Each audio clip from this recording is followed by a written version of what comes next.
Je suis originaire de l'ouest de la France, dans un milieu catholique où il y a des missionnaires en Afrique et en Asie. Donc j'ai toujours entendu parler de la vie religieuse missionnaire. Et surtout, le terreau de ma vocation religieuse missionnaire était le SMJ, Service missionnaire des jeunes. Et nous étions des jeunes où on se retrouvait au bord de la mer l'été pour des camps, dans lesquels des missionnaires venaient nous partager voilà, leur quotidien à l'étranger. Et des étrangers nous parlaient aussi de leur vie, de leur culture.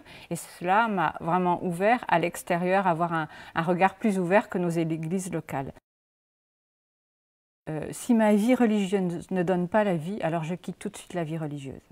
Je veux dire que ma vie, si elle ne donne pas la vie, elle n'a pas de sens. Voilà. Donc ça, c'est important.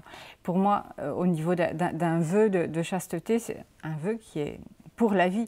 Et ce vœu aussi on dit de pauvreté, mais c'est de partage et de simplicité. Et moi, en Afrique, j'ai vécu dans des situations très concrètes vraiment de pauvreté, et qui sont des lieux de libération aussi intérieure, quoi.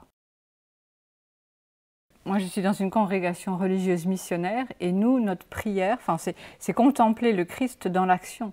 C'est vraiment le lien entre action et contemplation. Et notre prière communautaire, par exemple, elle est très souvent liée à un fait d'actualité. On prie beaucoup pour les gens. Je vis dans une communauté interculturelle. Donc, par exemple, mes consoeurs anglophones, elles nous font apporter une autre dimension à la prière, de la bénédiction. Mes consoeurs africaines, la danse. Et ça nous arrive très régulièrement, pendant notre prière communautaire, d'avoir d'autres expressions qu'en France. Une de mes grandes joies en ce moment, j'accompagne, c'est une de mes missions, d'accompagner des jeunes qui désirent devenir religieuses ou religieuses missionnaires. Et ma joie, c'est de voir leur sincérité dans leur recherche, quel que soit l'aboutissement de la recherche.